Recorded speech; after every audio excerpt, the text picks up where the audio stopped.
Ladies and gentlemen, boys and girls, welcome back to episode number 32 of the Ball Talk Boyos podcast. My name is Topher Davis, and I'm joined, as usual, by JB, QK, and C-Dub.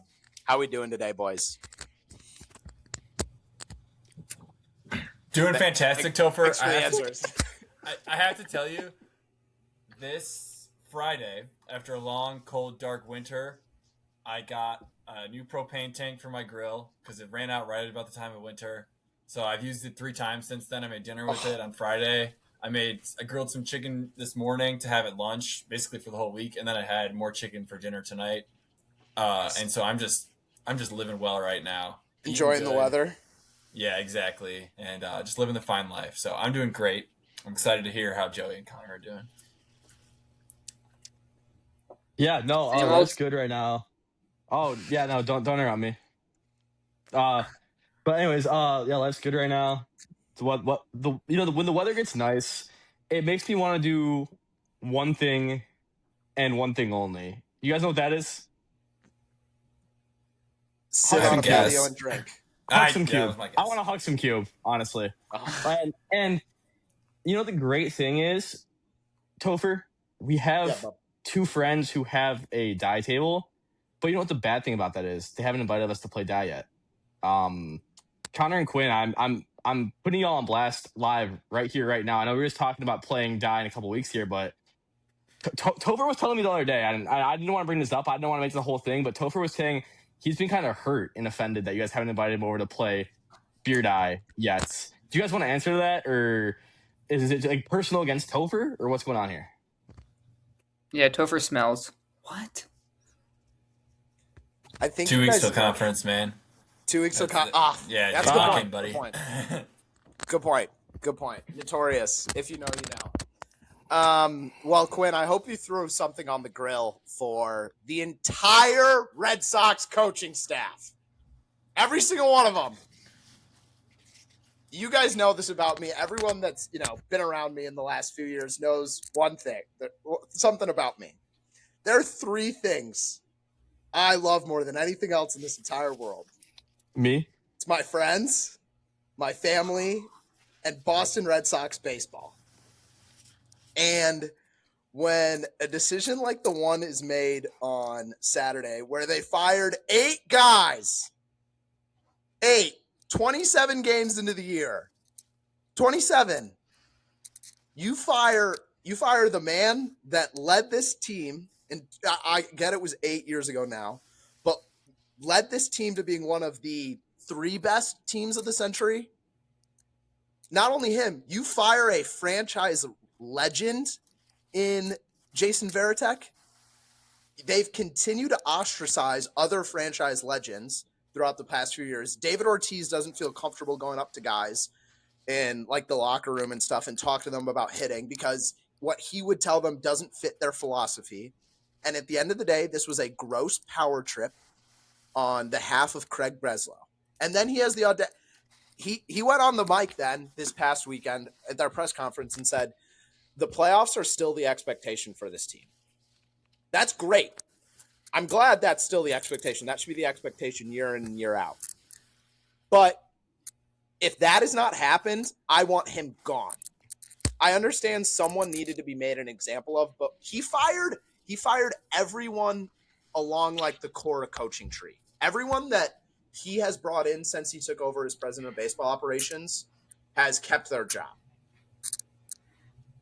There's not like a good another comp for this. I haven't been able to find one where a team just clears house like this. This maybe Robert Saleh, if that was actually due to Aaron Rodgers not liking him a couple of years ago.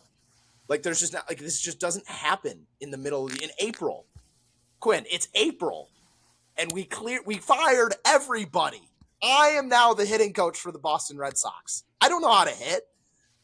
Like we have guys on the end. They didn't even have a full. We won 17-1 on Saturday, and they fired everybody. Hours later,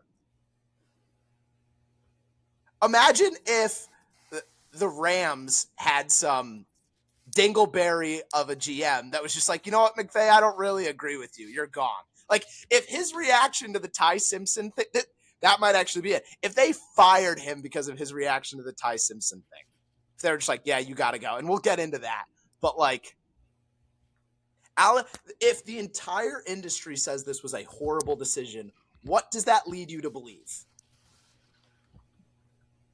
It's a horrible decision. Now, I feel bad for the guy coming in as interim, Chad Tracy, because like he could be great. All accounts is that he's a phenomenal manager, and I hope he does a phenomenal job. But at the end of the day, when I, as a 23-year-old accountant, feel like I could do the job of a guy that's been described as the smartest man in baseball at one point, in Craig Beslow, if I feel like I can do a better job than you, why do you have the job and I don't? Thankfully, we won't have to worry about that in a couple of years when Quinn takes over as the, president of baseball operations somewhere, and, he puts the whole squad on. But like, all right, I'm done. That made me feel a lot better. I needed to do that. Why are you so pressed? For a couple of days. It would have been a lot worse if we'd recorded on like Sunday night. That would have been pretty bad. That would have been tough. So the NBA playoffs are happening. That's pretty sad. I want to say something too. Yeah. My thing too with this is it's April, like you said. And obviously like the season hasn't gotten off to a great start. Maybe you need to like make a change or whatever, or make an example of somebody.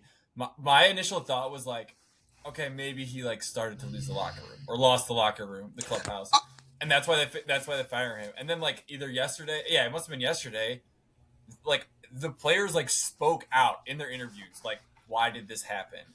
And I mean, and those are the coaches that they go to practice with or like go to the games with every day. And like all of the people you work for are just gone like that. Like I can't fathom it. It like you said, like there's just no comp for it. And the nice thing is Chad Tracy's the AAA manager for like the Red Sox like organization. So like he's seen a lot of these young guys come up. But like, yeah, like the tone, there's more like context that's coming out. It sounds like it started off as they were only going to fire one guy.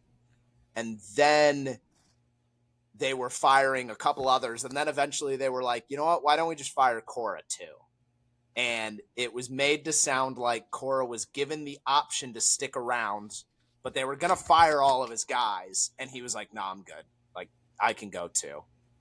And he's just going to go to a better situation and be a top 5 manager in the league like he is. But we'll see. It sucks because they won yesterday and now they're beating the Blue Jays 5-0. And I think Ranger Suarez has gone 8 innings, 1 hit, 1 walk, 10 punchies. Like, I'm kind of hard to be really mad right now when they're doing that, like on my other screen. So, basketball. Woo. Yeah, speaking of something you love, Toph, how about LeBron James? Oh, I love LeBron. I was talking about this. But I wish they'd won yesterday, though. Yeah. Right? I mean, always Lakers in 5. It was all Lakers in 5. We're all LeBron guys, right? No one's stupid enough to say Jordan's better. Quinn might. Right here, baby. You can't see it at all, but I have the MJ poster. That's okay. I thought you were. I wasn't totally sure.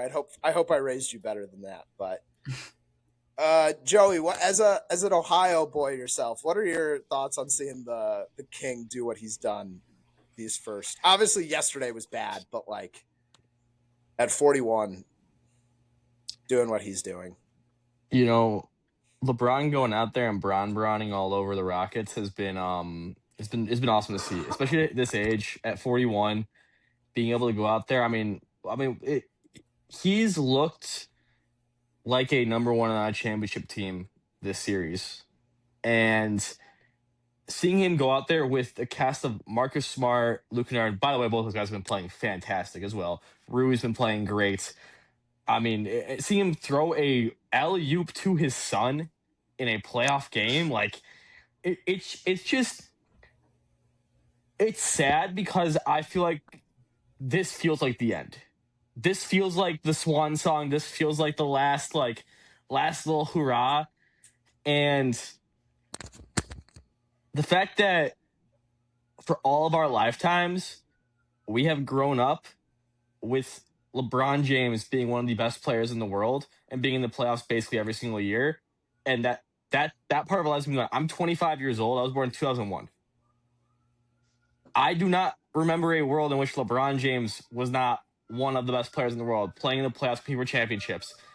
That part of life is about to be over. And so the fact that we get to see LeBron at age 41 still doing this, still going out there and leading a team, going on a playoff run, making some, like, having some big moments, it's nice, and it's something we can't take for granted. Connor, as another like Cavs guy yourself, doesn't it just feel right that we're getting like one more like glimpse at it? Oh, it's great. Every night I battle, I'm like, do I go to sleep or do I watch LeBron? Because I don't get to do it much longer. Like every year, I'm like, it could be his last. Could be my last time watching playoff LeBron James. I'm really hoping I see LeBron reunite with the Cavs next year. Really hoping. Don't think it's out of the realm, but I definitely love watching him.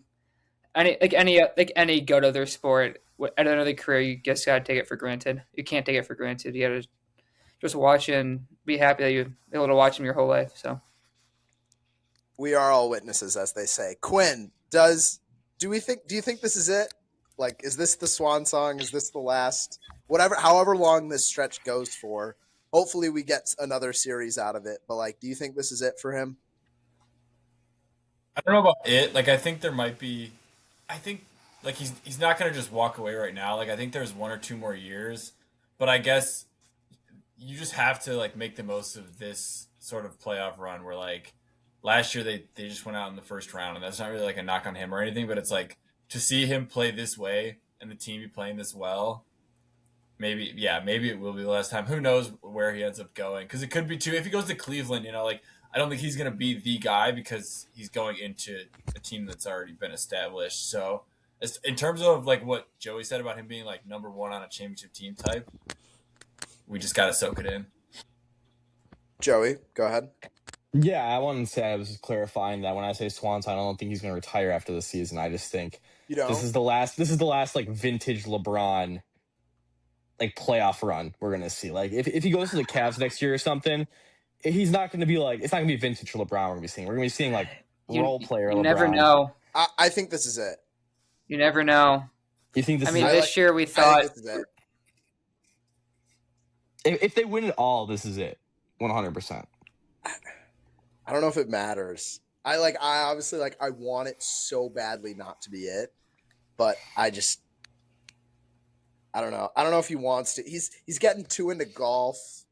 Like, I don't know. Also, if you haven't seen his video, I don't know how much YouTube golf you guys watch, but he did a video with the Bob Does Sports guys, and that was probably the best interview I've ever seen him do, because it's just the format in it is really interesting, and just like the questions that they were able to ask him were really cool. So if you have the opportunity, check that out. But yeah, I think this is it. Do we give the Rockets any on the other side of this series? Do we give the Rockets any chance to come back? Very low. KD's a playoff choker, not a playoff riser. I don't think he has it in him. He's too soft. Quinn? Yeah, I feel like they would have showed it before Game 4. Like it was really bad. The one game they had KD was really bad, and just in general, they clearly aren't on the same level when you've been watching them, I would say. I mean, I know they did push them to the brink in Game 3, but part of the way they collapsed too is just like they just don't seem to be built for it. So I don't really see them putting up that much of a fight. Game 4 felt like the classic last gasp for air before it ends, and eventually Lakers in 5. I hate Alperen Sengun. I hate watching him play basketball. I hate it. I can't stand it. I want to close my eyes every time he's on the court. It's so ugly. There's no aura. There's none. I'm not a big aura guy. It really doesn't matter to me. There's none. Luckily, though, being on the Rockets, do they have Alperen Sengun and KD, who are both like in aura deficits? Yes. But they got Jayshawn Tate, and Jayshawn Tate makes more than makes up for it. So I think, honestly, that they're fine with Jayshawn Tate, former Mr. Basketball of Illinois, Fred VanVleet, who's out till this season, former Shocker, Fred VanVleet. Yeah, I think Jayshawn Tate holds it down quite nicely, though. What other series we got going on? So the Thunder's basically over. Go ahead. I just want to address, I just think it's funny. I don't even care. But we have to address how on every jump ball I've seen, the Lakers just push Şengün out the way. Okay. And then he uses the other hand to tip it, and he always complains about it. It's so funny. If they're not calling it, is it actually illegal? I don't know. I don't know the rules, and you're right. They're not calling it. I just find it funny. Like, or is it just like, oh, it just looks like it's like positioning? I don't know. If it's LeBron, it's LeBron. Come on, like, just, when he does it, like, yeah, it's okay. Ayton, I'd understand if they were like, but if it's LeBron, like, just let him keep doing it. The Rockets are not the Rockets. The Suns and Thunder series is going to end tonight, right? Like, yeah, wrap it up. Wrap it up with a bow. Just send it off. Any thoughts on that series? It's pretty obvious. Thunder are good. Suns aren't. The reffing was horrible. It was a foregone conclusion. That is true. But it's not gonna. It wouldn't matter anyways. But yeah, the reffing's been horrible. I agree. Just wasn't sure if we had. I mean, yeah, like you said, pretty obvious outcome. Dylan Brooks was Dylan Brooks there for a minute, and I love it personally. Like, it's fun. It's entertaining. Can't hate the villain all the time, but when it's against another bad guy, like, I'm like, I'm okay with that.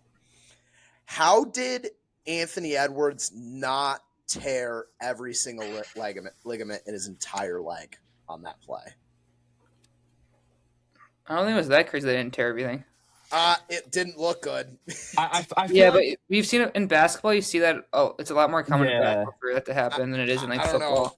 When it goes backwards like that, I never like the way it looks. That's why I texted you guys. I brought up Giannis because I'm pretty sure that like it went like that when they were playing the Hawks in 2021, and you saw the knee bend backwards, and it was like, oh man, he's in the middle of this tear. Like, is it done? And then they closed the series out without him, and then we're fine. Well, not right away, I guess. They lost those first 2 games, but he played the whole finals, So I think hopefully the Timberwolves can survive, and then, well, I'm not saying I'm rooting for them. I guess I kind of am, but they can survive and get him back. Well, would you have Ayo Dosunmu putting up 43 points? I don't know if you need Anthony Edwards, man. I mean, Quinn, as the resident Bulls fan here, that had to hurt, right? That had to hurt us a little bit. Like you said, just a little bit. I didn't love him in college, because he went to Illinois, but Ayo being from Chicago, when he was on the Bulls, I loved him.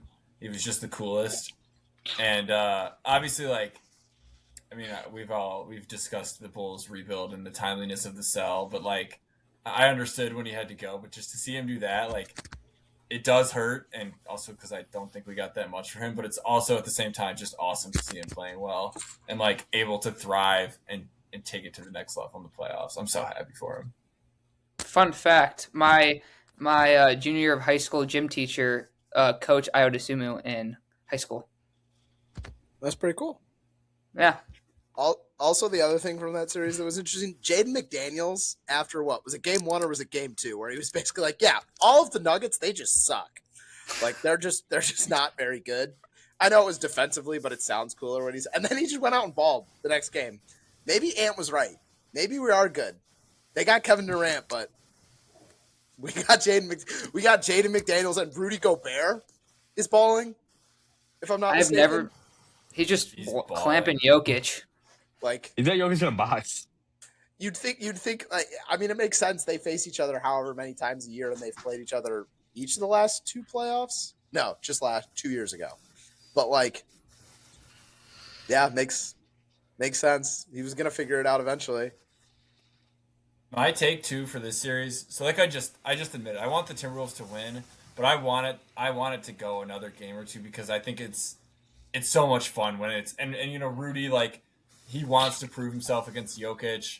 Jokic clearly has been upset at Edwards and then again at McDaniels in the last 2 games, and I just think it's good TV and I want it to keep going. So I hope it gets extended a little bit. But and the other thing too, sorry, Bones Highland, he was calling out the Nuggets, even though they just it kind of just made sense for them to trade him. But it's personal for him, so I'm curious to see if that plays out in any way. I just think this is a fun series. Let's see, what else are we cooking with out west? Spurs. Pistons.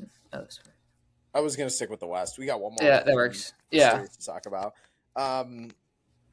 Any surprises with Spurs Blazers? Blazers may have run a couple of these games. I mean, Stephon Castle might get suspended here. No, what'd he do? I didn't see that. I don't want to talk about it on the podcast. Shoved Avdia. He said something. He said something bad to Avdia. What did he say? I didn't know he said anything. Let me look it up. They'll still win. I don't even know if they can't suspend anybody. It's the playoffs. Well, they're throwing out DeAndre Ayton for looking at Alperen Sengun too long. Why can't I find? Okay, he must not have said anything, or it must have been speculation because I can't find anything. I swear I saw something on it. 6 hours. Maybe I had sense held. Either that could be a possibility given the circumstances. Either way, Wemby's awesome. Yeah, he's pretty cool, right? Just fun. Yeah. He's pretty good at basketball. The kids these days are gonna grow up. Wemby's gonna squeeze out LeBron. And it's not remote. It's not at all ridiculous to say that. Like that is Wemby is the modern day version of LeBron in terms of just like how good he's gonna be, like how high of a level he's gonna play at, how much he's gonna elevate a team. Like I think it's clear. I mean, and plus just the passion that Wemby brings, I think is really, really refreshing because like I like Jokic, don't get me wrong, but he just doesn't care. He does not give a crap. I don't think that's true. Well, he doesn't give us anything. He doesn't give us anything. I mean, he was pissed. He was pissed last game, so he shoved McDaniels. So I feel like he cares. I don't know if I've ever seen someone be pissed about an All-Star game, though. Like that's a different level of. Well, I'm not saying Wemby cried after they won like a regular season game against the Clippers this year or something. Yeah. No, I'm not arguing that. I'm just saying you said Jokic didn't care, and I disagree with that. Like not at the same level. We don't see Jokic wear it the same level like we did like LeBron, Kobe, Wemby. Like it's not the same. Yeah. Oh yeah, that's fair to say. You were saying he didn't care at all, and I didn't agree with that. I didn't mean he didn't care at all. Joey, it doesn't sound. I think you got Suntel. It's okay. Denny said it would have been feel like this quote would have been a lot different if not. He said, I think he's a good player. I have a lot of respect for him, but shoving the ball into my chest is unnecessary. I don't play those games. It's not who I am. You can be tough. You can be physical, but there's a level of disrespect that I'm not going to accept. He does a lot of provocation throughout the whole game, and I think at one point it was just disrespectful, and as I said, I'm not playing that. So, happens to the best of us. Yeah, no, it wasn't like, I mean, he didn't say anything like ridiculously bad, at least in what I saw. It was just a no-go. It was definitely a no-go. When you initially said it, I was like, We're not talking like, there's a name that said something. We're not Call talking, of Duty stream. We're not talking that bad. We weren't talking that bad. Okay. But yeah, I don't know. That's what I get for not citing my sources, checking my sources, getting the facts. It happens. I once mark it on the calendar. What's today's date? Someone's date? April 27th. April 27th, 2026. The first time I got Centelled. It wasn't even about Centel either. I once thought the Bears traded for Deshaun Watson, and I was fairly certain about that. I wish. That would have saved you a lot of trouble. I mean, the Bears are my second favorite team, so it would have still hurt a little bit in the end, but. Interesting. They're on the come up, and now you decided to say they're your second favorite team. I claimed them before last year. Welcome aboard. So, like, when the consensus was they were going to start to be good, you were like, "Yeah, I really like this team now." I grew up in the Chicagoland area.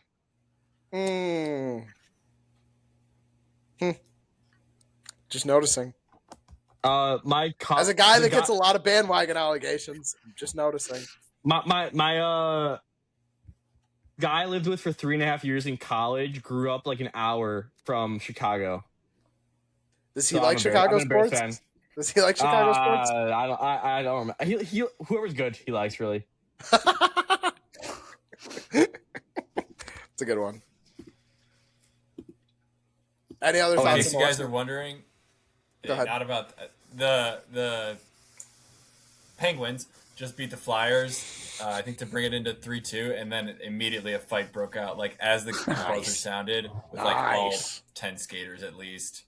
Nice. I know on Wednesday they had 11 guys go into the penalty box at once. Nice. So that's why we like hockey. And Philly was up 3-0. Oh, actually, I didn't realize that. And they just lost 2 in a row. So could be anybody's series now, and it's getting chippy, so that's fun. Sorry. All right, back to ball. Hockey had like a really controversial call last night, right? Yeah, the Ducks beat the Oilers like it was in overtime. The puck went over the line. It was pretty clearly over the line, but the overhead angle, you couldn't see the whole puck because the goalie skate was blocking it. But like if you know, like you can fill in the circle because it's a circle, and you can fill in where the line is because it's a line, and it's like very clearly it was in. And people were saying like we can't see the puck, it might not have been a goal. So we need sensors in everything. There should just be sensors in absolutely everything. I've said this about football for years. Like there should not be a part of it that should not have some sort of sensor in it to tell us when something has crossed a line, especially. It is 2026. Yeah, you're right. That's the thing is we have the like facilities to do it, and it's probably not even that expensive. So no. I hear you. That too is interesting. I think the Oilers are now down 3-1. Ooh. And McDavid only has another year on his contract, so might not go well for them if they lose. The U.S. broke him, so that makes sense. Own that fraud. It's not my goat. So Eastern Conference. Connor and Joey, any thoughts on your Cavs dropping 2 straight to the Raptors? Game 4 was 2 straight. I thought we won game 3. I thought we lost game 2. No, we won 1 and 2. Yeah, no. Tough look for the program. Honestly, it was a rough shooting night. But you know what you gotta do in order to be a great NBA team, Topher? What's that? You gotta be able to win gritty defensive games, gritty defensive battles.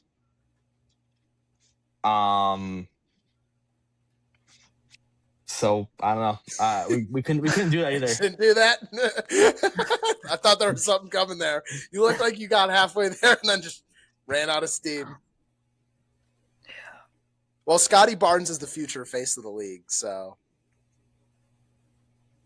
Yeah. Game 4 was really ugly. The whole Cavs team played bad on offense. It was just horrendous. Sam Merrill, he was the one player I was like, man, he played pretty solid. Everyone else, horrible. Really bad loss. Even though we played bad, we still totally could have won up 5 late in the 4th. Choked it. Not being able to get the ball past half court for an 8-second violation. Unacceptable. I think the Cavs will still win in 6. They'll probably win by 10-plus points tomorrow when they're at home, and they'll take care of it on the road to Game 6. I don't think it really matters that we'll still win in 6. It's just it would have been nice to win in 5. I feel like winning in 6 when you're up 2-0 is way different than winning in 6 when you're up. I don't know. When it's 1-1. When it's 1-1 or something like that. Like it feels like it should have totally been over in 4 or 5, but now it says it's gonna be over in probably 6. I doubt it goes to a Game 7 because I know Cavs are the superior team. The Raptors have sucked on offense every single game besides Game 3. That shows it upset with the Game 3 loss. They shot nearly 6-3 or 7-3. The Raptors did in Game 3. It's just Game 4 was so winnable, and everyone played horrible. Quinn, what chance do you give the Raptors of winning this series? I would say pretty low. Really? Maybe like 20. I mean, Okay. I just, like Connor said, I just think the Cavs are the superior team. And they just have more firepower, kind of. Okay. That, again, I mean, I know, again, playoff Harden, maybe even Mitchell, like, they got to figure it out, obviously, but, like, I think they will. At least in the first round. I was gonna say somewhere around 35%, but that makes sense. Quinn, how I will say, sorry. Go ahead. I keep doing this. No, it happens. I know Connor was talking about like not being able to get out of the backcourt was tough. Awesome play by Shed to know that like Mitchell had to like dribble sideways basically and had to cross the midcourt line because like of the time to just dive in there and know that like you're gonna be able to knock the ball out. Awesome instinct. That's the Houston guard right there. I know I'm going back to LeBron, but how terrified do you think Reed Shepherd was when LeBron picked him up in the backcourt at the end of Game 3 there? Do you think he just mortified? Spooked. Do you think he just gave the ball away because it was like, my goat, I can't. Like, you can have this, my goat. He's probably rooting for him to hit the game winner before overtime. Yeah, it probably was. That's how I look at basketball. That shot over Sengun. That's how I look, right, Joe? Facts. Yeah. I took 3 shots last week. I think that's the most I've ever taken. Yeah, no, we were playing basketball last week. We do every Tuesday, and Topher, I passed it out to him at the 3-point line. He passes it back to me. I'm like, no, shoot it, and everyone's telling me shoot. I pass it back to him at the 3-point line. Everyone's like, shoot the ball. He shoots it, hits the 3. I made it. Yeah. Yeah, but Topher needs to shoot a little more. I'm out there to do one thing, and that's play defense and move the ball around. Just keep it moving. Okay, Rondo. Hey. Playoff Rondo for a reason. Quinn, how concerned were you about your Knicks NBA Finals pick when they went down 2-1? Or, geez, sorry, voice crack. More than a little, for sure. I think they'll still get through the Hawks, but there's just too much nonsense with the Knicks. Like they're very much like a vibes-based team, and the vibes they just go up and down like a sine graph, and like they just we're going down. And I think that there's going to be a point where you can't do that when you're playing teams like the Celtics or the Cavs or whoever. I'm still picking them, obviously. I'm still sticking by it and saying the vibes are going to be okay. But yeah, definitely worried where it's just like, again, like they had no business losing game 2 when they were up by 13, and like they sure found a way. I think a lot of it maybe goes on Mike Brown, just because some of those lineups are weird and confusing, and also they have to get Cat the ball more, and then they did that and won. So, yeah. Again, more than a little bit, I would say. Worried, but I think they'll be okay, at least for now. Connor, are you surprised by the start of that series now that it's 2-2 headed back to New York? A little bit. You know, our friend of the podcast, Chad, he was really big on the Atlanta Hawks. He thought they were really good. So That makes sense. I think the Knicks will still win, but I think it would be kind of cool to see an upset with the Hawks. So I'm rooting for that. Joey, you got anything on this one? I think the Knicks will figure it out. But yeah, I think the Eastern Conference in general, all these series have been a lot closer than probably anticipated. I mean, I know we haven't even touched on the Pistons Magic one yet, and maybe it's a good segue into that. But that's what we're gonna get to next. I mean, the Magic. Everyone talked about how, oh man, I wish the Hornets won this play-in game because like the Hornets are so excited, they've been hot. The Magic have just been so bad, they play ugly basketball, and now the Magic have been kind of. I honestly think the Magic are gonna win the series. That's where I'm at right now. I'm not surprised at all that this is how this went. I'm not gonna lie. I think not. The discourse around the Magic, at least the back half of this season or this season in general has not been very good. I mean, people have been talking. I mean, the whole season, the whole thing, like Paolo Banchero's nickname is PB No J. Like the Magic, like Desmond Bane's been their best player. Like it just hasn't been a team that people have been wanting to watch, excited to watch, fun to watch. So I think that kind of seeps into people's opinions where they're like, "Oh, I don't want to bother like with this whole Magic team. Like the Hornets were fun. Like they had the guys with. I mean, they had Con Knipple and LaMelo Ball. That's just fun basketball. So I think people kind of really thought the Magic were going to be worse than they were, especially because they looked bad in that first playing game they played. But yeah, no, the Magic have looked better than anticipated. Granted, I think the Pistons are not one of the best teams in the playoffs, even though they're the 1 seed. So it remains to be seen what happens their next series. But yeah, I don't know. Any chance the Magic purposely lost the first game to play the Pistons instead of the Celtics? They could have big brained it because we had no chance to get the Celtics. That's when we want the Pistons. Our matchup with the Pistons. I mean, they match up well. Yeah, and it's like, you know what? Worst case, we're gonna lose the Celtics anyway. We can either throw the game 1 and try to beat the Pistons and beat the Hornets to get to the Pistons, or we lose twice and get in the lottery. Like, and honestly, yeah, if we lose to the Hornets, that means we go Cancun sooner anyways. So it's a win-win in my book. Yeah, no, that's exactly what I'm thinking probably. Aaron Gordon's out game 5. Dang it! I was just gonna say Mr. Nugget is out game 5, and you took that moment from me, Connor. Groundbreaking reporting, Connor. Good job. You're going in the box. What? No. You gotta go. I won't stand for this. Putting Connor in the box doesn't fit my narrative. Oh, too bad. One thing. You can go in the box too. All right. Well, now I'll talk about this Pistons and Magic series because I think too, like with what Joey's talking about wanting to watch the Magic too and stuff, is I think like the expectations here too, like for the Magic from the start of the year was they were going to be this team that took a jump, and Paolo was supposed to have a jumper, and they were going to like be contenders in the East, and that just, I'm not sure if everyone was saying that, but that was definitely a train of thought out there, and that just never materialized at all. So I think that kind of just left the general opinion of the Magic to be much lower, and the way the Pistons surprised everybody by jumping out to the 1 seed maybe made them an exciting team, and then here we are. The Magic are beating them. Obviously, I didn't really think before the series they had any much of a chance, but I didn't think about it that much. And then after the first game, obviously, I picked the Magic. So, feeling pretty good about that, but I don't know. I've been talking about this with Derek over this series. The Pistons just have one guy that can go get their second best option to go get himself a bucket is Tobias Harris. And like it's a problem. If the entire thing is going to be dependent on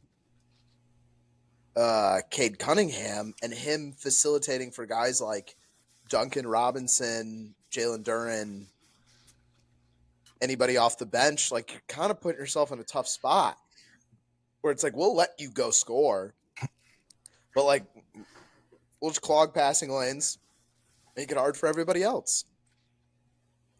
Yeah, I watched this morning, or maybe it was around lunchtime. If you guys know Kenny Beecham, KOT4Q, like he had a video on his other channel, Kenny For Real, where he was talking about the last game, and he was basically saying like, yeah, like Cade can maybe play 40 minutes in a playoff game, but he can't handle the ball every possession for 40 minutes, and that's what they're asking him to do, and it just doesn't work. And I think part of it too is like, important context is that Detroit is at least 1 year ahead, and I think that they didn't really expect to be like the 1 seed playing to contend this year, so they didn't maybe think they needed to go out and get that second scorer this offseason. And like one thing he said too was like maybe Asar was going to take that jump, and obviously he didn't, and that was maybe a foolish train of thought if that's one that they had, because we were talking about this actually the other day, like do people ever actually figure out their jumper? But yeah, like they just need somebody else that can go score, and they don't have it right now, and that's partially because of like the way they expected they were going to this season to go. It'll be a conversation more for the offseason, but I think rushing the timeline by they don't even have many guys to trade. That's kind of the weird thing. Like Asar Thompson's their best trade chip. Yeah. Right? And I think he averaged less than 10 points per game this year. He had 9.9. That's not very good. In his third year in the league, he shoots 25% from 3. Obviously, he only attempts 0.3 per game, but like not exactly what I want out of a guard. Obviously, I get he's great defensively, but like, how high was he drafted? He was the 5th overall pick. Did he go higher than a man? No, I think a man went higher. I think they both went in the top 5. I'm not sure. I think it was 4.5 or 3.5 or something. I didn't realize he went that. I thought he went in the teens. I don't know why, but I thought he went. I mean, the thing is, like, they are just different physically. You know, like the way that they're so big and can defend like that. It's like it makes sense that they were gonna draft them. And again, it's like, well, hopefully we can figure out a shot or whatever. And obviously they haven't. And it's like, yeah, it'll be an interesting offseason for them. I don't know. I just looked. I think Tobias Harris is a free agent. I don't know if they can use that money to sign somebody who's gonna score better, but they'll have to do something basically. Free agents this upcoming offseason. Maybe a sign and trade with Tobias too. They're down 5 right now. Oh. Spell track real quick. Another guy that again was well, I guess we'll have to have a conversation about him or something. But CJ McCollum was one guy I heard thrown out that just like could score a little and take the load off of Cade. But again, he might want to go back to. He's been hooping the way they're playing exactly. So and Atlanta might want him back, you know. So we'll see. That also I kind of got that. Kenny said that sort of thing too. I mean, LeBron could be available. No, it's coming to Cleveland. It's coming home. LeBron's not going to Detroit. LeBron's not going to Detroit. Yeah. There's not many options here. Well, I mean, Reeves has a player option, but they're probably going to pay him. I think sign and trade would be the best bet with Tobias. I don't know who they trade for, but I don't know. You never know, though. In the NBA, so many players randomly get traded. That's what I'm saying. I think accelerating the timeline a ton kind of puts them in a tough spot. We'll see. It can be like the Rockets might have accelerated their timeline a little too much, and it might not work. We'll see. What was that? Oh, I thought I heard something. What are the other series in the East? Celtics Sixers. Thoughts? They're kind of what we expected. I'll stand by it. If Embiid was healthy, it would go to 7. Didn't Embiid just have a great game? They lost. Yeah, well, it was one. Yeah, but he was played one of the 4 games so far. I think like they'd win game 3 with a healthy Embiid. They played him so tight without him. So Embiid's played, and they lost though. Can't win every game, buddy. If it was Sabonis, they would have won that game, but. Chill. Hey man, it was. It was weird. I only watched the first half, but Maxey had like 1 shot attempt in the first quarter. It was really weird. Because Embiid's a black hole, and he's not conducive to good team basketball. Jason Tatum looks like Jason Tatum. I'm not really like surprised on that though. I feel like at least I was expecting Tatum to beat. I was kind of expecting Tatum to beat Tatum by the playoffs, or at least like post Achilles. Like that's not incredibly normal. I feel like nowadays it's getting more normal. I feel like you'd at least be like 85-90% of Jason Tatum by now. I don't know. You know, Tatum's an anomaly. We should have expected him to do something like this. So he is an anomaly. So the Celtics are probably clearly the favorites in the East now, correct? I think they were anyway. Yeah, they probably were, but it was probably a little more up in the air. I think they've just proven it to be correct. Do we give them a chance against the Thunder if that's the matchup that it comes down to? I mean, if the Pacers can take them to 7, then the Celtics can definitely take them to 7. Hey, man. They had Tyrese Halliburton, and Tyrese Halliburton ain't walking through that door. You gotta play the series. That's true. Tyrese Halliburton ain't walking through very many doors right now because, ooh, man, that boy. Hey, no, that's not fair. If you're about to call him fat, that's not fair. You gotta go in the box for that. You gotta go. Wait. You gotta go in the box. Don't mute me. Wait. I have a point. Can I hide you? Yeah, go ahead. I as someone who has gained like 45 pounds in the past year and a half, 2 years. I think I can talk about putting on weight. Okay, he's gonna lose it. Like, there's reasons behind it. I get it, but like, are we just gonna be ignorant here? Are we just gonna coddle him? It's because of his shingles medicine. What are we talking about? Yeah, it's not like he's just been sitting around eating brownies. Well, he's And not even if he exercising. was, that'd be okay. And if he was, that'd be okay. Even if he was, If he he put on was, 45 sure. pounds because of that. That's okay. Yep. Luca got fat. Luca getting fat shamed was okay because he was fat. This is different. Whoa. Yeah. Hey, shout out Trev, by the way. Shout out Trev. Quick. Shout out Trev. So I have the split screen with the Pistons and Magic. Desmond Bain drilled a 3, and John Morant and Jaren are there courtside, and John put up with his hand. He put up the rifles. Why are they at the game? They gotta support Desmond Bain, dude. Oh wait, real quick, have y'all seen the fake Grizzlies Warriors series going around on Twitter right now? that dude is live tweeting a fake Grizzlies Warriors series. It's John Morant triple double, Cedric Howard 27 and 12. Grizzlies take game 1. And then they lost game. This guy's a Grizzlies fan.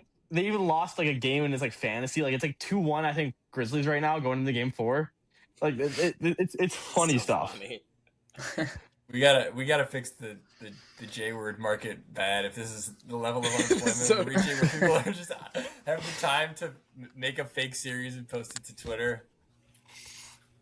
People got too much time on their hands. Nah. Quinn gets his dream job with the Windy City Thunderbolts and all of us. I can't believe I said the word. I'm so sorry. Put me in timeout, Toph. I think I can hide you. I'm gonna test this. Oh no, I have to pay more money. I'm gonna paywall. You can go in the box for a minute. That's okay. I think he put himself in the box. Is that all the series? Did we cover all of them? Yeah. I don't think we missed I anything. think so. Any thoughts on Coop winning Rookie of the Year? I think he deserved it. Yeah, I agree. All right, something's I haven't been in tune to this enough, but it's my other. I mean, I don't know. Do we think that Bill Simmons changing his vote after the play-in affected it, or? That's funny. I don't know he's right. He's 1,000% right. You shouldn't be able to vote. They should have voted before the play-in. Yeah. Yeah, 100%. It's yeah, you're right. I mean, him making a whole thing about it is just funny because it's Bill Simmons, but yeah, it's weird. Classic Bill Simmons. Yeah, just Nickeil Alexander-Walker, most improved player. Any thoughts on that? Good for him, man. Good. I'm glad they didn't give. I'm glad they didn't give it to Jalen Duren or something. It shouldn't be a guy who takes a leap from really good to all-star or someone that we know is going to be good. It should be someone who takes a leap like Nickeil Alexander-Walker. That is someone who should be most improved player, not just a young guy taking a leap that we kind of all saw coming. I think that's good, and it was important this year for the award to go someone like Nickeil Alexander-Walker, because otherwise it was going to be going down the wrong path. It went to Dyson Daniels last year, though, right? So I think but there was talk about Jalen Johnson this year too, or something like that. That should not have been the case. So I'm glad it went the way it did. I also think it's just cool that it's they're a breakout team too, and it's it doesn't have to be this way for this award every year, but I think it's cool that this year maybe people thought the Hawks were going to be good, and then they weren't with Trey essentially, and then traded him and still made the playoffs. It's cool that the guys who are responsible for that are getting rewarded for it. Maybe they're better because Trey got traded. Yeah, but because Nickeil took that job, so it's cool. But yeah, and just expectations would have said whatever. CJ McCollum rates as the best he has the best plus minus or net rating or something like that on the court. The Hawks are the best team in the NBA when CJ McCollum's on the court. I don't know if y'all saw that, but crazy. It CJ McCollum, man, he's conducive to winning basketball. I'm not surprised. Should we just agree that the next 10 years the defensive player of the year should just go to Wemby? Should we preempt? I mean, it probably should, but it's not going to happen. You don't think so? Yeah. It's like how LeBron and Jordan should have won MVP or every year for 10 years, but yeah, but this is, I think, going to wind up being a little different. I think it's going to be hard to argue. You don't see the narrative conversation come into the defensive player of the year too often. I feel like, especially no, because it's going to end up not playing 65 games one time. They're not going to get it. That's true. The thing is, though. No, go ahead. Okay. Well, like right now too, it feels like the gap between him and whoever's next is like so big, and it's like, why won't it just keep staying that way? We're like LeBron and Jordan were probably always the best player in the league, but like there was, like you said, like there's a narrative, and there's gonna be someone who like maybe has a chance to challenge every year. I think there's a chance that that's just not true with Wemby. Like we don't see a defender who's able to do anything like what he's doing out there. Any other basketball thoughts? I think we've kind of gone through everything that came with that, right? Yeah, NFL draft. Yeah, I figured I'll pull up. We can run through it quickly. Yeah, probably just go through first round. We're obviously not going to talk a ton about. It's not really too much to talk about. Not really a shocker, right? Like that was kind of what we expected. Like there wasn't. Everybody went to his birthday party. We're not like too surprised by that. The biggest, the weirdest thing with draft day will always be Gruden not getting booed as he walked on the stage. That he was actually cheered for. Goodell, you mean? Goodell, not Gruden. Good call. Other G. That he didn't get booed as he went to the stage. Sonny Weaver, the GOAT, though. So, and Draft Day is one of my favorite movies because it's the only movie in which the Browns have anything. It's a fantasy in which the Browns are like win at something. So I don't know. David Putney would have been the best player if it were realistic. David Putney would have been the best player the Browns got that day. Over Vontae Mack. Yeah, it would. David Putney would have wound up being the most effective player they got that day. If it were, you're kidding me, right?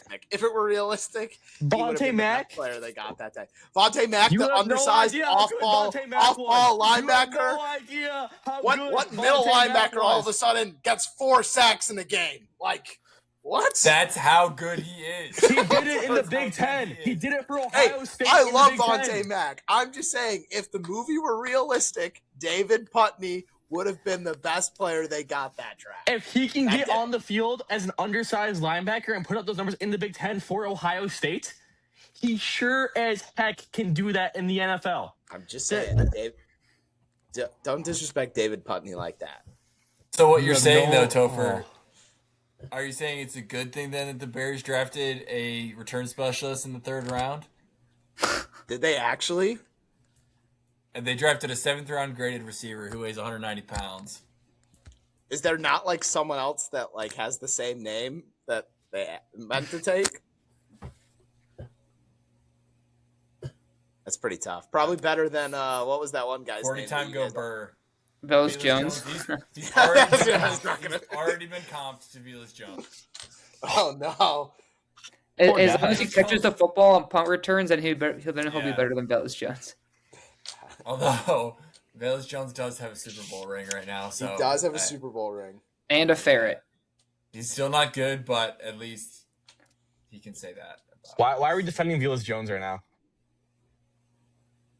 I don't know. I have to give him his flowers. Because he's a Super Bowl champion. Yeah, for sitting on the bench and doing nothing. If he played, he wouldn't have gotten one. Well, no, he downed that one. He plays in the NFC Championship game, if I remember correctly. He had a couple of pretty good plays, I think, on special teams.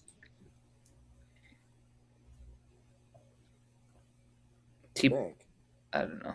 All right, played draft. one of the playoff games. Yeah. I know that. We'll see. Mendoza won, not too much of a surprise. Yeah. David Bailey, 2 to surprise. The Jets. I think we all thought it was going to be him or Reese, right? I feel like Reese was probably better, but who knows? No, this is where we get into the bad stuff. Jeremiah Love, number 3 to the Cardinals. Yeah, horrible pick. You want to know what? Quinn, remember what I said last time? The answer is always more pass rushers. Yeah. When the Cardinals were listening to me talk, they must have thought I said the answer is always more rushers because they now have 4 running backs on their roster. And I don't know how everyone's gonna play. It happened last year with Ashton Genty. Like they put him into a not good offensive ecosystem and thought it was just gonna be fine. And then now it's like he showed flashes, but he couldn't produce because it wasn't good. I think I said it last week. You need a good offense, and a great running back will make it great, and they don't get that. They are also paying like actual U.S. currency to 3 other slightly below average to slightly above average running backs. Serviceable. Algier's solid. Algier's good. Algier, Connor, and like Trey Benson hasn't gotten a real fair run. Like whether or not he's going to be good or not, it's I think Connor might get cut. Maybe they just restructured his contract over this offseason. Oh gosh, why did they draft? Love? He hurt his knee, right? James Conner. Yeah, he tore it. And then they restructured his. It was his ankle. It was his ankle. Okay, but I think it wound up ugly? being like best case scenario. Okay. I think it was just dislocated. James Conner's overcame cancer in college. Like I think he'll be, if he can overcome that, he can overcome this knee injury. But like at the same time, he was clearly at the point where he's been slowing down. And then they restructured his contract. Yeah, like putting an amount of faith in him coming back.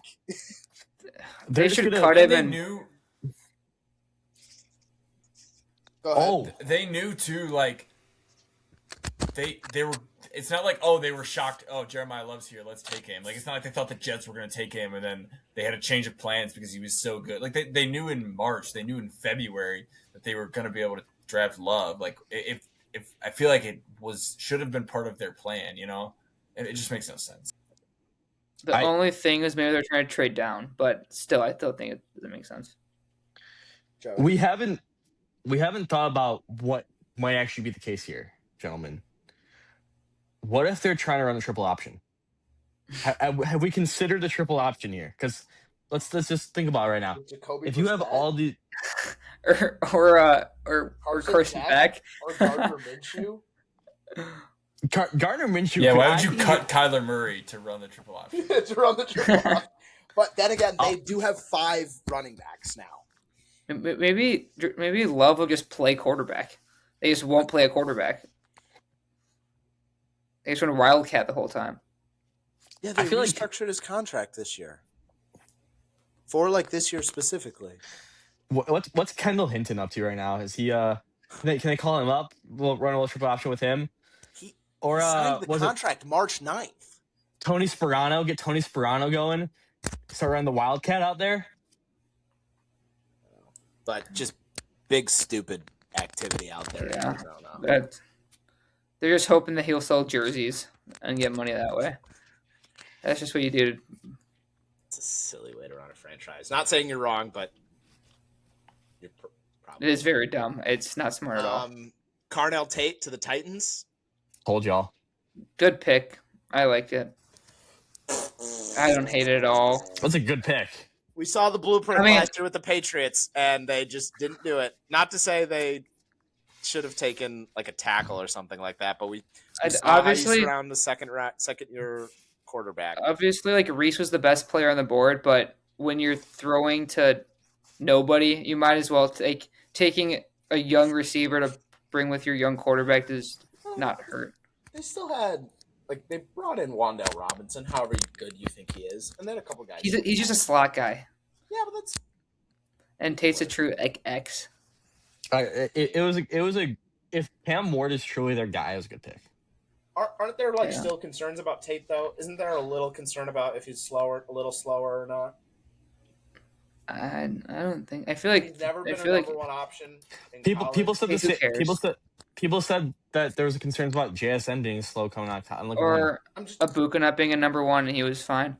Like I don't know. I feel like he was fine for a 7-game stretch, and then it was kind of got concerning after that. Well, that's just because they have a bunch of other receivers, and I'm like Evans is going to clear it up. And we'll find out. But that, I wouldn't say that that's. And JSN was horrible as a rookie. He just didn't play. Well, that was Shane Waldron. Yeah, and he just didn't play because they wanted to run 12 personnel and not use their first round pick. But yeah, but I think all the receivers, not to like I guess foreshadow. I think the top 3 receivers in this class are all good prospects. Like I don't think there was. I think there's not really much knock on any of them besides like Tyson's phantom injury that popped up and for like a few weeks and then went away. Just teams getting weird about it for a little bit. The Chiefs traded up for a guy they could have got at 9, I guess. Probably, but you never know. You're muted, Q. You're muted, Quinn. I swear I was holding the space bar and it should have worked. But that's what it feels like. So it's like maybe they know something we don't.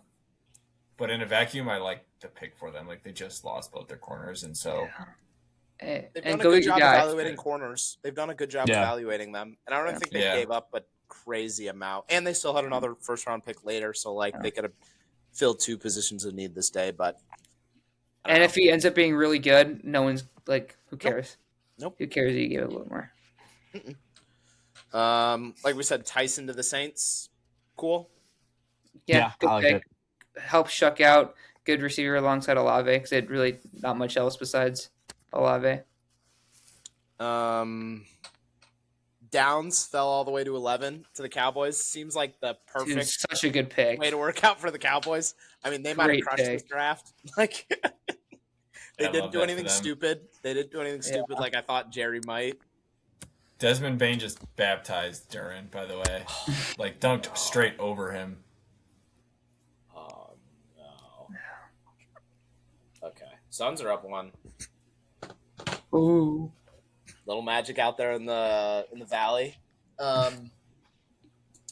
Now to the controversial pick of, unless you're Dan Orlovsky, then you're like, yeah, obviously.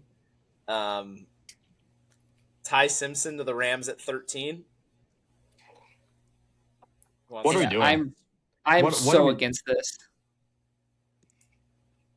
Yeah, I mean, I think it too. The fact that they had, like, the Rams are in win now mode. They are in contention. They had that high of a first round pick with guys on the board that could have helped contribute right away for them, and they say, nah, let's take this guy who's like a second round graded quarterback maybe at this spot against McVay's wishes, and just have him sit there. Like I don't understand it whatsoever. Like they had the luxury, and instead of capitalizing on this opportunity, this golden ticket they were handed, golden ticket right here, Connor. But no, they had to take Ty Simpson. There's nothing special about Ty Simpson. Nothing special. I don't know. I just think that was a horrible pick, especially if McVay is not on board with it. If you want McVay to be your guy, and McVay, they should want him to be their guy, especially because there's been hints of him retiring eventually. So when Stafford leaves, doesn't sound like he's going to be wanting to be coaching Ty Simpson there. So bad pick, horrible, disaster class. I could totally see Sean Payton or McVay doing a Sean Payton being like, okay, like I'm just done with this team. I'll retire for a year and then come back. But also like people trying to compare like Ty Simpson to like the Packers with Rodgers and Love did. It's completely different. Love and Rodgers were good prospects, first round graded prospects. You're not drafting this guy who's not a good prospect, who's a second round at best prospect in like a middle of the first when you have a good roster and you could get a guy like Bain or Lemon there to help the team out. Quinn, do you want to go next? And then I'll go after you. I don't have much more to say. I think what it boils down to is that I don't think Simpson is very good. Like if there was a quarterback that, I mean, maybe Les Snead really does like him and he knows something we don't, but I think generally like the consensus is, and I agree that he's just not like that talented or a first round quarterback like Connor was saying. And you're in the middle of a Super Bowl window and you should want to maximize that. And drafting Simpson isn't doing that. And it's just not a guarantee that it's setting you up for the future either. I would say it's like too big of a risk to do. Yeah, I think all that matters is like, it's just like trusting your evaluation of the guy. Obviously quarterbacks like prospects are a impossible thing to figure out. And, who knows if maybe they just have it and they feel good. Obviously, less he feels good about it. He's staked his job on going and doing this. The McVay thing I think is interesting because the thought I immediately had was it's less Snead, right? That's what you guys said, the GM. McVay's their focus is very different as they're like building the roster. Like McVay's obviously like he has an interest in the future of the team, but he wants to win this year, as opposed to Snead is probably much more thinking about how do I continue to win for the next 5 years with the uncertainty of where like Stafford is going to stand. I think we've seen the blueprint for how to make this situation work. I don't think Jordan Love was a first round guy either. Connor, I'm not. I could be wrong. As a talent, he was. I think he was a rocket arm. Yeah, but I think it was just because of the arm. Like I think there's enough. I don't think this was as crazy of a pick. It might be a little silly given their like contention window, but if he has to sit for 3 years, let's call it, and then plays when Stafford's done, like they're going to give Stafford the full run as long as he wants to. But like, I don't think there was anything wrong with the pick. I think it makes a ton. I thought it made sense that they were going to take a quarterback in the first. I will say also though with like quarterbacks, like he doesn't have like his arm is not very good, and you can like there's other quarterbacks that will come around in free agency and the other drafts that you can also pick to be Stafford's successor. Yeah, maybe they just love Simpson, but like you see like quarterbacks that get second shots in free agency, like, oh, let's pick up this dude and have it sit behind it, or like Shuck was a second round pick. You can find a different quarterback in next year's draft class, especially because the reports are saying that like Stafford is going to sign an extension soon, and if he has like another 2-year run, like you would also give up anything for a ring. Like if you would trade your next 3 first round picks, it means you can win a ring this year. So does it make sense that, which I was already talked about, but that way you're planning for the future. You get a ring and nothing else matters. Like you said with the Chiefs, though, is this not a situation of go get your guy? Like if you think this guy's going to help you win for the next 10 years, it might take 3 years to get him to a point where he's doing that, but like go do it. I guess I just don't think he's very good at all. Sure. We'll find. And he has, and like Quinn said this earlier today. Like the reason why they traded Goff was because he didn't have an arm. It's like why are we trading after a quarterback that also does not have an arm? I think there are plenty of guys that have been quote unquote didn't have an arm and panned out in the NFL. Totally fine. No, that's true. It's just the margin for error is a lot smaller. Sure, and maybe it works. Joe Burrow, not a guy that was thought to have a very good arm. Oh, he was a Heisman winner. Yeah, but he wasn't thought to have. He was very accurate. That was the talk about him. And that's not to talk about Simpson though. Like no, he just doesn't have the pedigree. Here, the other thing too. I mean, if he sits for 3 years, then that will be a 7-year period from his freshman year of college in which he made like 15 starts, and maybe a little bit more because he made a few last year, and he would maybe make a few in that time. But I think that's a little worrying. Like you want the guy to play and figure it out, and then if he's played 15 starts from the time he walked into college and he's going into his 4th year in the NFL and it's going to be his contract year, or you have to make a 5th-year option before that. It just seems like bad process to me. I know, but it's not like that. Not where they only play 15 games in college, and like I don't know. It's just a big risk, and like it worked for the Packers with Jordan Love, and you're right. Like these are the types of risks you have to consider for the quarterback. But Jordan Love was also too big. Jordan Love also played a lot of football in college. Jordan Love was also dominant in college. Jordan Love showed those flashes in college. Granted, it was at Utah State, but still, he played ball in college. Like that's a different thing with Ty Simpson. Like Jordan Love had some of these tools and played more. Like we saw someone who has all the tools in the world but didn't play very much in Anthony Richardson, and we saw how that has worked out. So and Ty Simpson does not have the tools. Exactly. If you're a quarterback, you need game experience. That is the number one way to get better at quarterback is by playing quarterback. And Ty Simpson's not going to be playing quarterback for a few years here, so it's worrying. And also, like after next year, majority of the Rams' offensive linemen are all free agents. and Devontae Adams is gone. So the situation too might not be as good as we think now in like 3 years, depending on cap situation. Like yes, they have McVay still and they have Puka, but like everyone else around could be gone depending on cap space and how the draft works the next few years. Jordan Love had a 2-to-1 touchdown to interception ratio in college. Okay. Why does that matter? Just pointing something out. I feel like as we're talking about guys in college. I found this crazy stat actually. It's kind of nitpicky that I saw on Twitter. I can pull it up about Ty Simpson not being good, but it's this is by Adam Carter, the only quarterback prospect selected in the rounds 1 and 2 since 2012 with a turnover-worthy play rate under pressure over 5% and a tight throw over 10-yard accuracy rate under 20%. In their best college season was Ty Simpson and Christian Hackenberg. Which just so like he takes a lot of sacks and is not accurate when throwing the ball over 10 yards down the field. Yeah, I not a lot of faith in Ty Simpson. We'll find out. Like Jordan Love having 2-to-1 touchdown interception ratio. I mean, Josh Allen didn't have great touchdown interception ratio in college either, but he had the tools. Like we're saying, Ty Simpson does not have the tools nor the experience. If you're not going to have the tools, at least have some experience coming in. Ty Simpson doesn't have that, so it's just tough. And like he wasn't like he was fine at Bama, like and like Miller beat him out for 2 years, and like Beverly like I don't know. Overall, I think Bama's they been did fine. what they were looking for better. Like I think that's why he like played for those years. Or because he was better. He also wasn't very good. Yeah, he was not. We'll find out. He was the guy that returned that could have left to go to the draft. I don't think you're just going to not play him.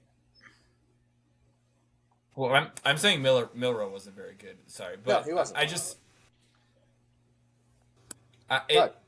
I just think Simpson should have stayed, and I think he should have played more. And again, like to me, like a guy sitting 6 out of 7 years, and playing for one of those, and it doesn't look all that great is just a recipe for disaster. We've seen he probably guys left because Sorry. Go ahead. I was just gonna say he probably left because in college. Oh. I thought you said go ahead, Toph. Yeah, and then I thought he said go ahead. Like okay, he probably left because he knew he'd get first-round draft capital in a crappy quarterback class. Especially since Dante Moore didn't commit or whatever. Is coming back. Yeah, I was just gonna say we've seen guys not come back or go back and it not work out. Like Drew Aller. Drew Aller might have gone one. Cade Klubnik. He was bad this year. Aller probably would have been a first. He was hurt. And Drew Aller's never been good. He was bad before that. He's just talented. We want to talk about tools. We want to talk about tools. Yes. At least he has tools. I'd much rather Rams pick him in the second than. Well, we don't need to open the Aller box. I just see it. I close my eyes and I see it. Anything else with the draft that we want to go over here? Don't put me in a box. This is my show. Kenyon Sadiq to the Jets. I think they take another weird. tight end. Yeah, I feel like last year in the second. And they passed on Bowers 2 years ago to take a tight end in the first this year, and Bowers is a way better prospect. I don't think that makes much sense, but the Eagles stealing Mekhi Lemon right out from the Steelers' hands. That was funny. That was really funny. Good for Lemon. Don't want to be in Pittsburgh. I don't know. I think it'd be okay in Pittsburgh. Well, it sounded like he wanted to be in Pittsburgh. I think so. He was. I mean, they got Drew Aller. I feel like the emotions there, you don't even know what you want. Like, if you get one draft call and then another, like... he was in... How on earth the brain reacts to that. He was in Philly the next day at the Sixers game, banging the drum. Drew Aller's going to get him right. Drew Aller and Mike McCarthy. Sorry, that's just funny. Will Howard's the future. Weird way of spelling Drew Aller, but... I didn't spell anything. I said it. I'm disappointed the Browns didn't go double wide receiver. I don't know who they would have taken with their first pick. They did. Well, Well, we went. Our second round pick was wide receiver. Oh no, I'm talking first round. I wanted first round to be double wide receiver. The Browns actually had a great. I'm happy with the yeah, Browns. I thought it was draft. really good. I'm not. I Gonna thought it lie. was good. It was my one the Washington receiver Boston. I'm not too high on him. I don't think it's necessarily a bad pick, but getting weapons in there is not bad. Just give Shadur some weapons, see what happens at this point. And worst case scenario, this Shadur's not our guy. We get our quarterback next year in the draft. Cool. Yeah, but, I mean, I agree. Sorry. I think the Browns the Browns and the Cowboys are two teams that I'm like, all right, yeah, good drafts from the Browns and the Cowboys. We'll take that all day. Casey Concepcion, I think I'm all in on him. I'm all in. Yeah, I think the Browns Warren the too. last 2 years had great drafts. Last year's draft was really good for the Browns as well. Yeah. This year looked really good. I'm not the biggest Boston guy, but again, second round pick, sure, take a swing at one. Hopefully, one of Concepcion or Boston is good. I think Concepcion he's a first round pick. Obviously, he's probably gonna be better. But I'm not a big fan of Boston as a prospect, but definitely a good draft this year and last year's. What did you guys think of the Thieneman pick for the Bears? Loved it. Great pick. Yeah, me too. Did they lose? He should not have been there. Yeah. Did they lose We both got Brisker and Byard this offseason? Yeah, we signed Yeah. Kobe Bryant though. Okay. So that'll be the We only safety had- tandem. Yeah, I think our second is gonna Yeah. be really good next year. Our Yeah, front I liked seven though is gonna Thieneman be a lot. rough. Yeah, that's the one. I mean, yeah, the pass rush is gonna suck. Like, But our secondary Kind though, of if last. they're gonna get like Yeah. 7 seconds, 7 seconds to sack him. So Poles literally kind of said that in the press conference. I think after day one, they were asking him about like why he didn't, not like why he didn't draft an edge, but they were like, "What's the thought process here?" And he was like, "Well, we can have him hold on to the ball if we're covered well." And it's like, I sure hope so, because yeah, the pass rush is gonna be tough. It's okay, Sanborn's back. You'll be good. The Jets took 2 skill position players in the first round. I didn't realize this until just now.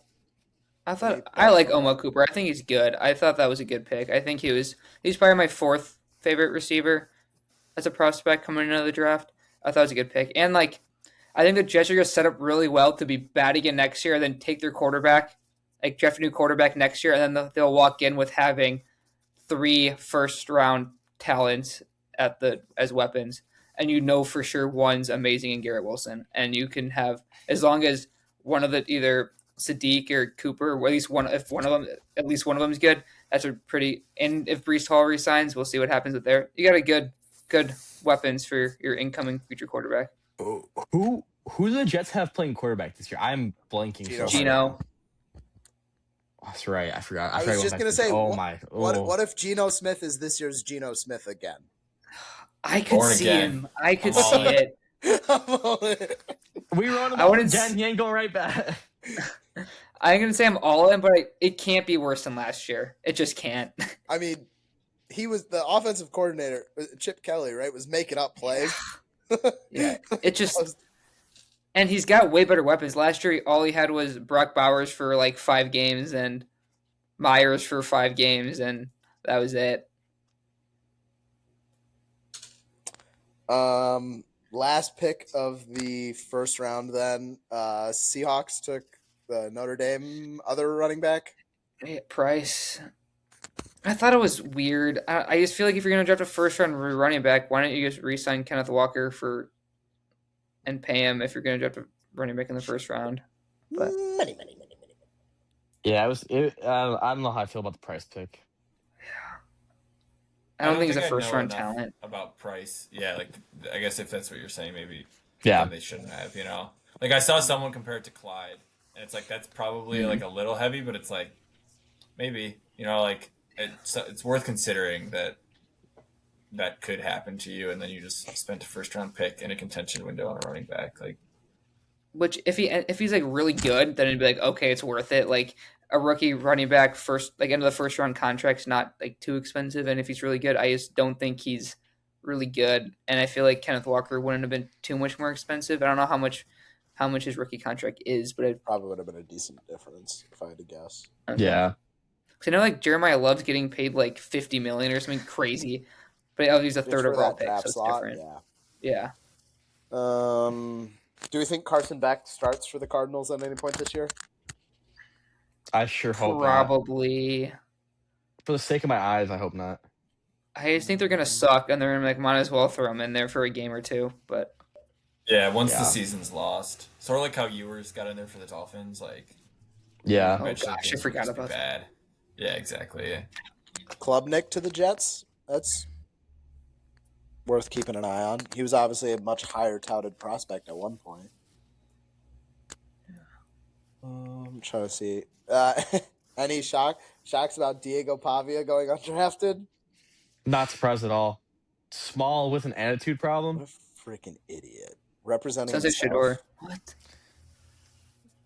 Yeah, but Shador was actually good.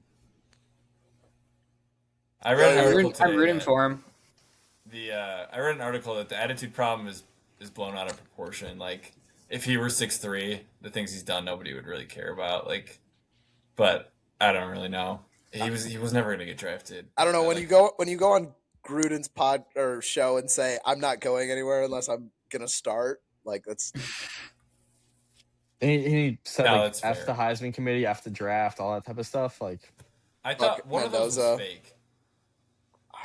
The I think he said like something came out that was fake that he said about like F the NFL Yeah. or something. I just know didn't he was see that. immediately at the club after the Heisman thing, Respect. and I think I'm taller than him.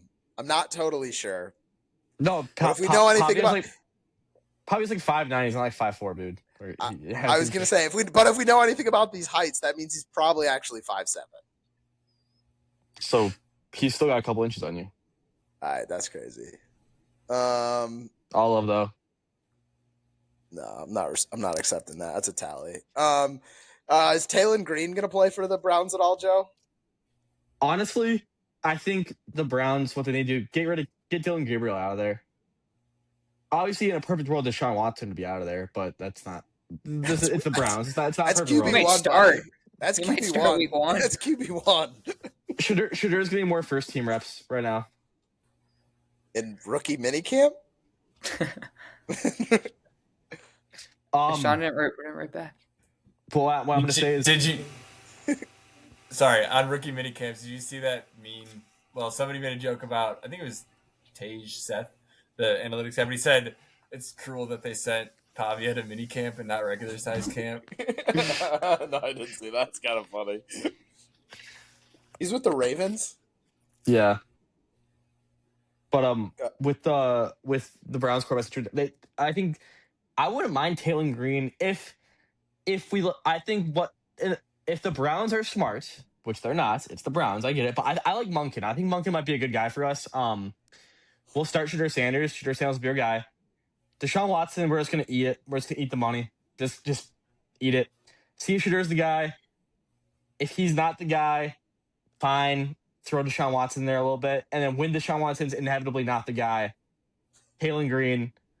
Let's see what you're a freak of nature. Let's see what you got. Let's see if there's something there, and then go into next year knowing 0 for 3. Don't even let Dylan Gabriel sniff the field, and then that's that. 0 for 4 if you really think about it. Dylan Gabriel. I don't even count him. He's Stefanski's. Sorry, that was just funny. I don't think we've missed anything. Yeah. The Ravens took a punter. Respect. Punters are great. The Packers draft took a capital. kicker. That guy's gonna suck. Poor guy. Trey Smack. He's doomed. Wait, what nationality is the punter? Is he an Aussie? Is he Aussie? I don't think so. Smack doesn't seem very. What? His name's Trey Smack. He's gonna smack that ball down the field. I don't think he's an Aussie. He went to Florida. If he's Australian, I support the pick. If not, nah. He's He's from American. Maryland. I'm out. Did y'all Well, wait. see the Trey Smack is the kicker. The punter is the guy the Ravens drafted. I thought. Oh yeah. No, I said the kicker that the Packers pick is doomed. Well, yeah, but who's the punter though? What's his name? Do you know? What's the punter's name? His name is Ryan Eckley from Michigan State. Hmm. He was apparently the number 2 rated punter. American.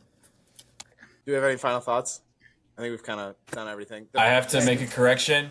Yeah. Desmond Bain did not do that dunk. We were talking about Ty Simpson, so I didn't want to ruin the moment.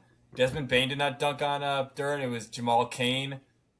Marquette legend, Jamal Cain. He's actually he has like 9 rebounds right now for the Magic. So, and they're about to win, up 6 with a minute to play. Wow, crazy times over in this Steel City. Is that Detroit? Motor City. It's in Orlando. Pittsburgh.